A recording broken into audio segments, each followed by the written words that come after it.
4,545 pounds, J Feather, little 26-foot-ish, no slide bunkhouse coming in here at Haylet RV of Coldwater, Michigan. And I tell you what, overall, this thing's in pretty good shape. If you're a first timer looking for a lightweight, simple, easy cleaning little trailer, you might have just found it. And not only is this called a J Feather Ultralite, but it is ultra bright inside. See what I did there? Nice, light, bright colors, big, warm, welcoming decor. The flooring in this is completely carpetless, so it's very easy to clean. And we still have central air and central heat to keep us comfortable spring, summer, fall. Not made to be like a 0-degree Arctic camper or anything like that. This was made during a little window where propane accessories, specifically ovens in the RV industry, ran into a massive shortage. And that's why you have this big storage compartment here below the stovetop. But take a look at this over here with me. Something I always do is I look at fixtures. I look at things like sinks. I look at stoves. I look at the tub. I look to see, was this RV kept clean? Because if somebody keeps that stovetop clean, they're going to be the type of person that goes to a lot of effort to keep the entire RV in good shape. And this entire RV is in good shape. It was made before flat screens, so we've got a little hutch up here for a traditional entertainment center that is just more of like a car stereo style stereo. Again, it was made before Bluetooth and DVD and blah blah blah, but the fact is you could very easily throw a TV over here or a Bluetooth soundbar and modernize the camper. The camper doesn't have to have it itself. Stuff like that is easy to add. Now this big window is letting in a flood of light, which is not playing nice with my camera. But it also means that you can actually look at your campsite on the weekends. You're not looking at your neighbor in his sweaty, shirtless glory, maybe out of his physical prime. You get the point. This is a little different back here. So traditionally, this would be a bunkhouse floor plan. But you see how it's just a, like, kind of camp queen bed below with some extra storage above.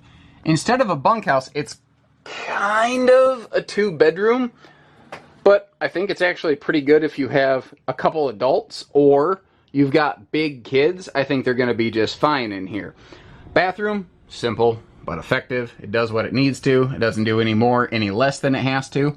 I don't know what more you could ask for out of this thing. Flipping us around the other way, quick mention that both the sofa and the dinette will fold down for extra sleeping.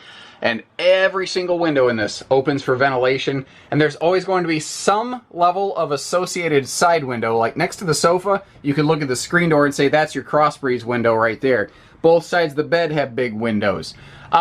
Interesting thing, the way that they did this, because they had kind of a little bit of that radius shape at the top, they put the bedside stands on top of the wardrobe cabinets. And it's odd, but it works. Plus, you've got a little bit of that headboard shelf right at the top of it. Perfect little spot to set an alarm clock or anything. And this does have a front window with a weather shield, although you can obviously just pull the shades or leave it closed for privacy. And the exterior looks great.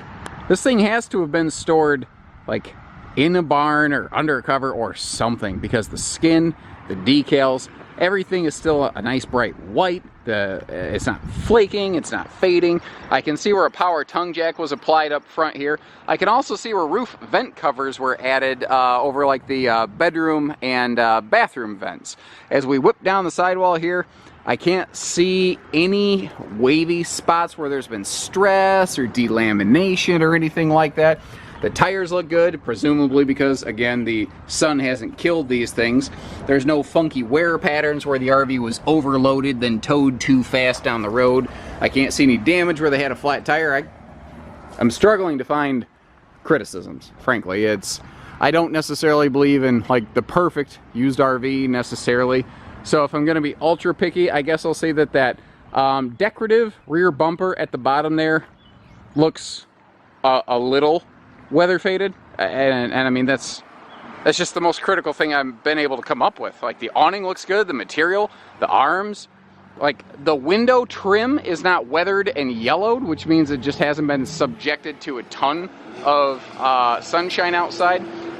If you're gonna be kind of picky, I guess you could say it's only got one step instead of two, but that's because this thing was designed with towing in mind. It naturally hugs lower to the ground for reduced wind resistance and drag. It's kind of It's kind of awesome. So give us a call. We'll get you camping. 800-256-5196. Haylet RV of Coldwater, Michigan. Take care. Stay safe. Have fun. And happy camping, everyone.